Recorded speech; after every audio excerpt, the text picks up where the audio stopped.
Bradshaw pumping, firing downfield. There goes Stallworth. He pulls it in at the 30, the 20, the 10, the 5, and it's a touchdown for Pittsburgh. How about that? A Pittsburgh touchdown to win the ball game. Franco Harris pulling the football. I don't even know where it came from. Intercepted by Woodson. 35-30, 25-20. Steelers have it. Fox goes all the way. Game over. Touchdown Steelers. And this is one of the most unbelievable football games we have ever witnessed.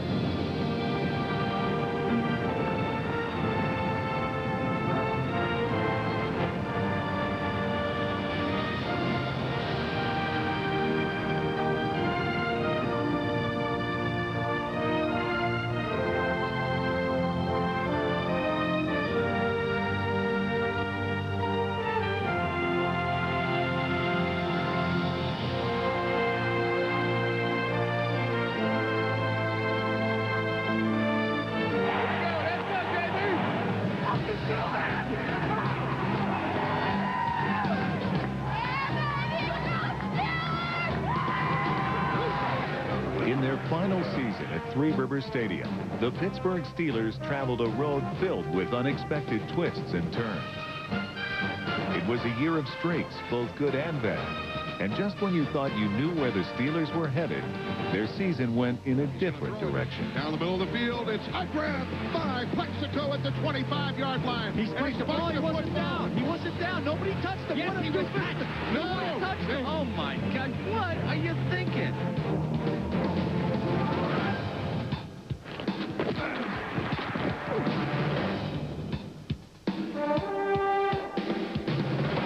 In the end, the Steelers battled through the obstacles and were still in playoff contention in the season's final week at San Diego. Taken by Blackwell at his own 3. Up the middle of the 10, 15 through a hole 20, 25, 30. Spins at the 40. Turns it outside left at the 45. Tripped up at the 50. Gets the blockers at the 40. Up the sideline goes Will Blackwell. And the San Diego Kid answers with a kickoff return of 96 yards. Despite the victory over the Chargers, Pittsburgh failed to reach the playoffs. However, the Steelers' strong finish helped them post their first winning record in 3 years. In this historic season, the Steelers played with a pride and purpose that is part of the lasting legacy of this team and their special home.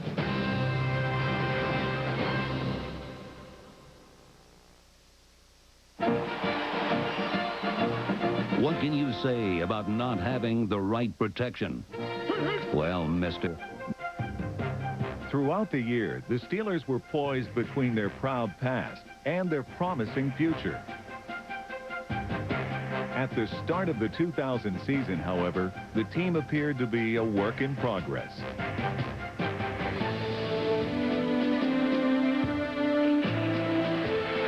Graham is back. Steps up. He starts to run. He's hit at the 9-yard line. Oh, my now gosh. The Steelers are in trouble. Oh, my gosh, 8 they are in seconds. trouble. They run the field goal unit out there. Oh, 6, my gosh. 5, 4, They're not going to get it off. They're not going to get it off. 1, 0. The game is over. And the Steelers lose to the Browns. Last-second losses to the Browns and Titans were part of an 0-3 start. But just when it seemed the season might be lost, Bill Cowher's team went through a surprising reversal of fortune, beginning in Week 5 at Jacksonville. The Steelers pounded the Jaguars for more than 200 yards on the ground. Turns and gives to his deep man, and that's Boo, and Chris Umakamara goes off right guard and steps into the end zone for the Steeler touchdown. Safety Lee Flowers' interception was part of a dominating defensive performance, and linebacker Jason Gilden recorded 2 of the team's 7 sacks.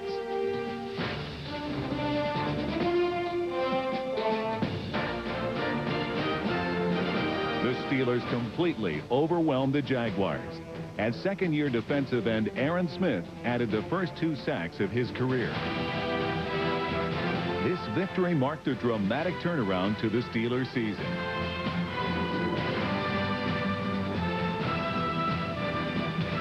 A week after earning their first ever win in Jacksonville, Pittsburgh pulled off another surprise in the Meadowlands. I'll tell you something, guys. The strength is in here. It's focused, it's smart, it's physical. It's 60 minutes of Steeler football, baby. Let's go.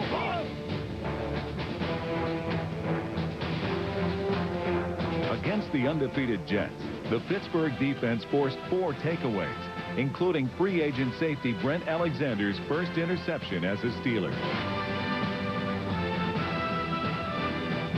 On offense, Jerome Bettis ran for more than 100 yards and a score, as Pittsburgh recorded its second straight road upset. After a disastrous start to the season, things finally seem to be looking up.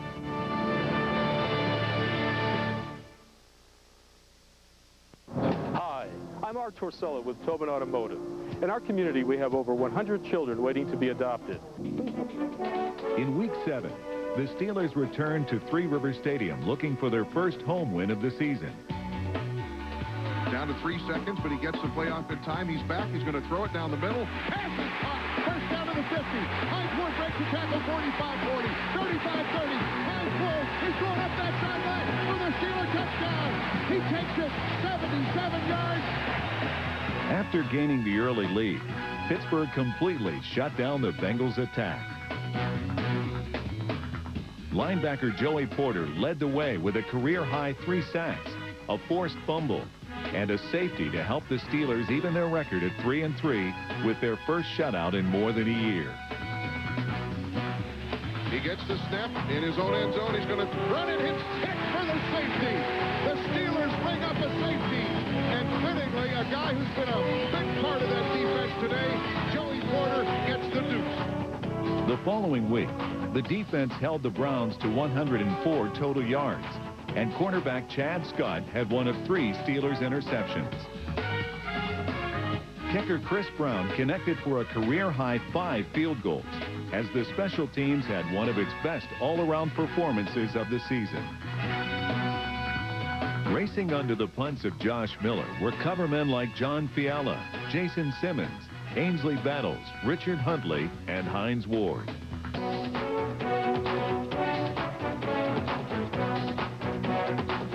The outstanding coverage combined with a smothering defense helped the Steelers record their second straight shutout. By mid-season, one couldn't help but take notice of the Pittsburgh defense and the impact it was making on the rest of the NFL.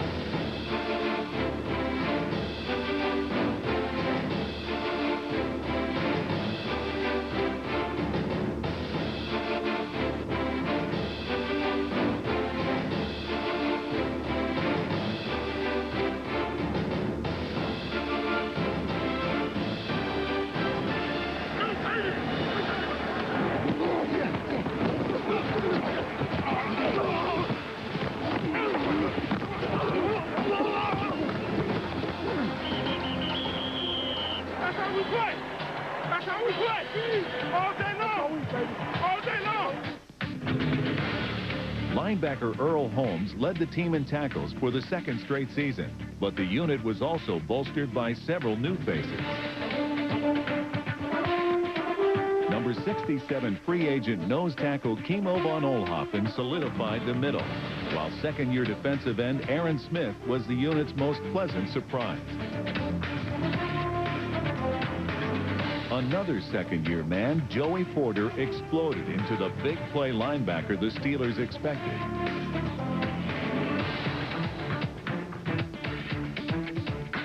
Porter's 10.5 sacks were the most ever by a Steelers first-year starter, as he combined tremendous quickness with a nose for the football. And a loose football, and the Steelers pick it up at the 20, 15, 10, and down inside the 10 is Joey Porter, as Porter gets into the end zone for the Steelers touchdown. Fellow outside linebacker Jason Gilden earned his first Pro Bowl berth with a team-high 13.5 sacks. And like Porter, Gilden knew what to do when he got his hands on the ball. Oh, the snap is over his head. He dives. The Steelers have it. The Steelers have it at the 21. They get up and they run it to the end zone. Yes, it is a touchdown for for Jason Gilden. In Week 9, the defense led the Steelers into a showdown at Baltimore. Hey, this is where we wanted to be. Yeah. We said it at the beginning of the season. This is exactly what we want. Every dog got his day, baby. Now we're going to put that thing on there this time around. Hey, we're going to make a play. We're going to stop him again. Hey, it's 45 guys for 60 minutes. Right. Our way, our style. Let's get it done.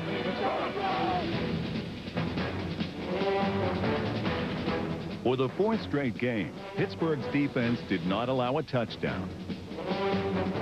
Still, the Steelers found themselves trailing 6-0 in the second half.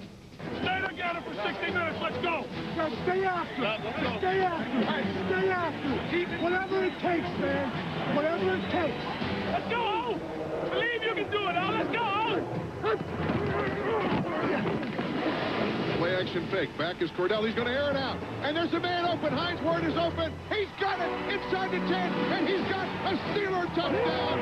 Chris McAllister went up in vain because Hines Ward snatched the football and stepped into the end zone. Hines Ward's score helped give the Steelers the lead against the eventual world champions. Keep it going now. Keep it going. Keep it going. Fittingly, the defense sealed the Steelers' fifth straight win and raised their record to 5-3. Throws the ball with hang time toward the end zone, and it's intercepted in the end zone by Dwayne Washington. He took it away from Qadry Ismail. You guys displayed today what we talked about last night. It was a battle of wills. It was a mindset that you had to have, and you sustained it for 60 minutes. Regardless of what took place, you found a way. Presents the Pittsburgh Steelers' ultimate performance of 2000. In Week 16 against Washington, Hank Poteet returned a punt for a touchdown. Jason Gilden and the defense shut down the Redskins. And Richard Hundley scored twice to help the Steelers roll to a 24-3 victory. A fitting send-off in the last game ever played at Three Rivers Stadium. The great history of this stadium comes to a close. Bill Cowher's team had little time to reflect on its win in Baltimore before it faced another difficult road test. In Week 10 at Tennessee, the Steelers' defense extended its incredible streak to 5 straight games without allowing a touchdown. The 21 consecutive quarters they kept opponents out of the end zone was just one shy of the modern NFL record held by the 1976 Steelers. Again, however, Pittsburgh trailed 6-0 before the offense responded in the fourth quarter. Caught by Bruder, 20, 15, 10. Bruder goes all the way for the Steeler touchdown. And the Steelers now can go ahead of Tennessee, and there's total shock in Adelphia Coliseum. You gotta believe, guys. You gotta believe. However, a last-second Titans field goal snapped the Steelers' 5-game winning streak.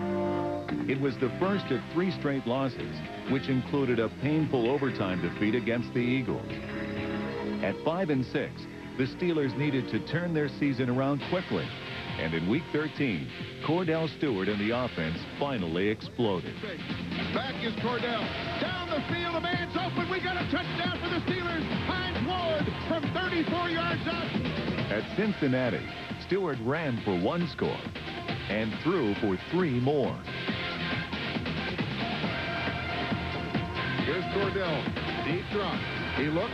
He fires it long down the field. There's a receiver there. We got a Steeler touchdown.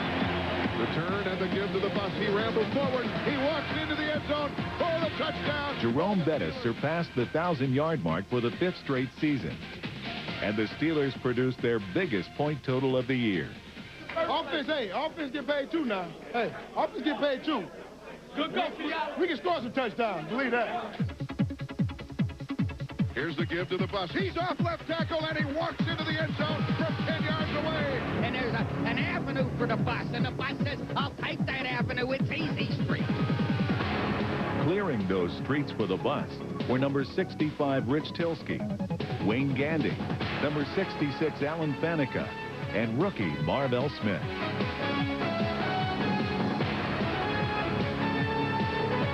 On the road to a 1,300-yard season, the durable bus made only the occasional stop. the bus found a surprising escort at number 35 rookie fullback Dan Kreider. After filling in for injured starters at midseason, the undrafted Kreider made a big enough impact to be named the Steelers' Rookie of the Year. While Bettis set a steady pace throughout the year, it was in the second half of the season that Cordell Stewart shifted gears and kicked into overdrive. Gets the umpires a shield. Whoa, 25, 15, 10, cuts it right at the 5, and Cordell Stewart runs 45 yards for a touchdown. You just knew nobody was going to catch Cordell because he can fly. Showing flashes of the Cordell of old, Stewart played his best football down the stretch. Cordell play action fake. There's a big blitz. He fires it. Pass is caught behind Ford. He breaks a tackle. Heads left at the 20. Left at the 15, 10. Rises into the end zone for the Steeler touchdown. In Week 14 against the Raiders, Stewart had his most impressive performance of the season. Back is Cordell deep drop. He steps up, throws for the end zone. The pass is caught in the end zone for a Steeler touchdown. Bobby Shaw. After giving his team the early lead, Stewart was forced to leave the game with a knee injury. But with the Steelers trailing by 10, Stewart surprisingly returned at the start of the second half and directed a 91-yard drive to a score. Cordell is back to throw it. And he throws it for the goal line. It's caught inside the 5 by Bruner. He wrestles with a man into the end zone for the Steeler touchdown. He took Calvin Brand for the ride of his life. It looked like a rodeo, didn't it? But the Kyle Bruner won't go down until he goes in on his back in the end zone. With the Steelers still down 17-14 at the start of the fourth quarter, the gutty Stewart helped his team regain the lead. Gets the block, kicks it out to the left. He's going to be hit. Shake a tackler at the 15-10. He's down to the goal line. Touchdown, Cordell Stewart. The Steelers go ahead. Cordell shook one tackler, shook another, and then when he got ahead of steam, it's 17 yards later, the Steelers are on top.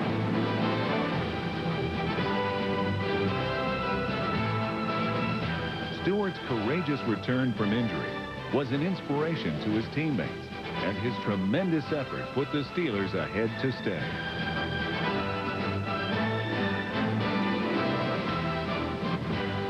Just a few weeks after their season seemed over, the Steelers had won 2 straight to improve to 7-6 and were once again back in the playoff chase. As the season drew to a close, nostalgic Steelers fans began to recall memories of the past 30 years. Since 1970, Three River Stadium was home to the Pittsburgh Steelers. It was the site of 7 AFC Championship games and housed some of the greatest teams and players in NFL history.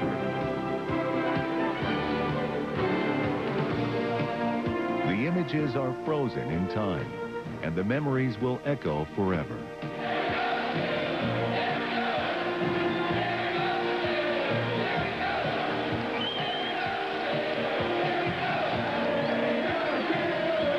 Pittsburgh's going to the Super Bowl.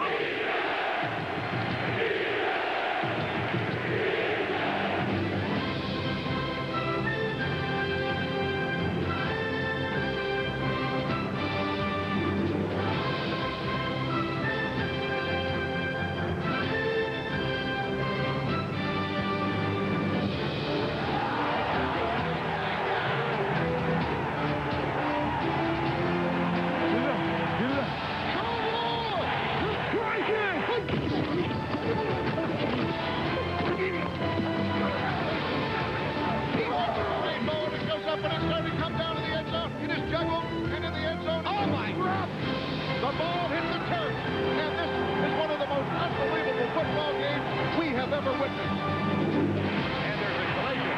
It's caught out of the air. The ball is pulled in by Franco Harris. Harris is going for a touchdown for Pittsburgh.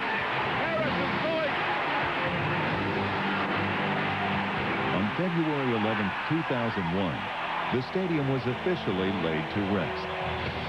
But 2 months before the dust settled, one final game needed to be played.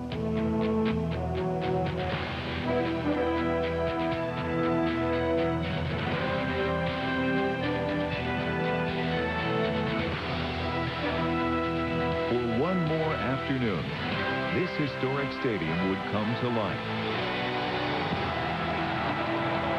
And the heroes of the past would be reborn.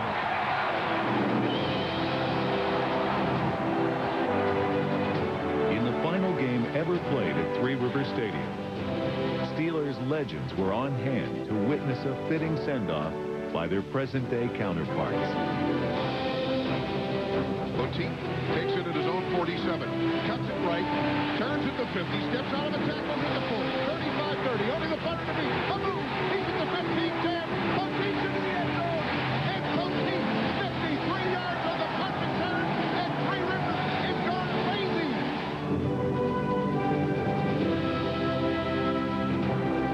Rookie Hank Poteet's 53-yard score was the longest punt return touchdown by a Steeler in the history of Three River Stadium. And it set the tone for a day on which this team simply refused to be denied.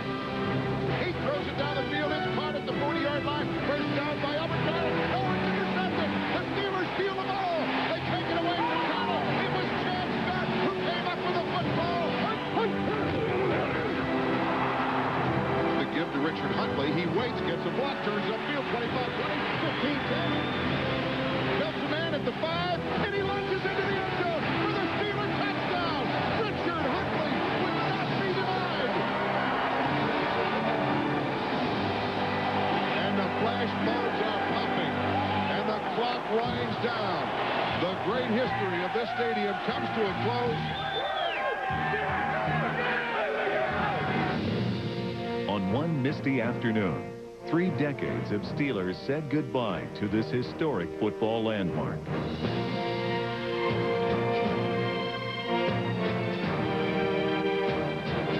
31 seasons filled with championships, pride, and tradition. And now in 2001, they will carry on the legacy just a short distance away.